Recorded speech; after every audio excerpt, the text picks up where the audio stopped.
Salary, rent, कुछ investment interest. हम में से ज्यादातर लोगों की इनकम का तो यही जरिया है और इसी से बनता है घर का बजट। लेकिन क्या आपने कभी सोचा है कि पूरे देश का बजट बनाने वाली सरकार कैसे पैसा कमाती है? चलिए आज इसे भी समझ लेते हैं। सरकार की कुल कमाई में सबसे बड़ा हिस्सा पता है कहाँ से आता है?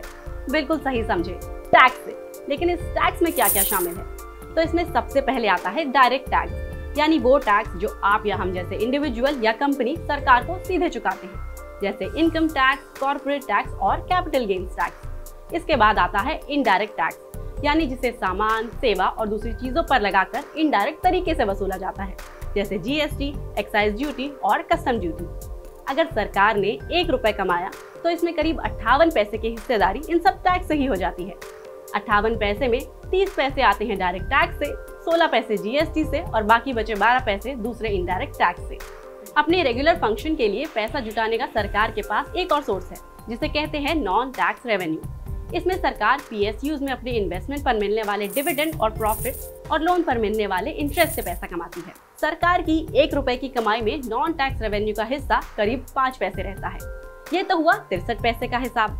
अब बचे 37 पैसे का हिसाब भी लगा लेते हैं तो यहाँ पर करीब 2 पैसे जितनी कमाई होती है नॉन डेट सोर्सेज से, यानी वो पैसा जो सरकार दिए गए लोन की रिकवरी और पीएसयू में अपनी होल्डिंग बेचकर यानी डिसइन्वेस्टमेंट से कमाती है। और बाकी बचा वो भी बताएंगे, लेकिन कुछ पल के लिए ठहर कर पहले सरकार से वापस हमारे घर की ओर लौटते हैं। जब आपको घर खरीदना हो या कोई बड़ा खर्च करना हो तो आप क्या करते हैं? जाहिर है लोन लेते हैं।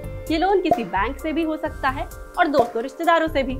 ठीक उसी तरह जब सरकार देश हित में बड़े खर्च करती है तो उसे भी बजट संभालने के लिए कर्ज लेना होता है और यहीं से आते हैं बाकी बचे 35 पैसे।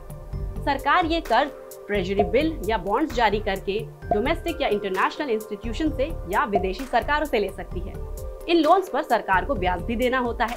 कमाई का ये सोर्स बोरोइंग या डेट रेवेन्यू के तहत आता है। तो अब समझ आ गया ना सरकार की कमाई का गणित? जाइए अपने दोस्तों को भी समझाइए, लेकिन उससे पहले इस वीडियो को लाइक और शेयर करना बिल्कुल ना भूलें।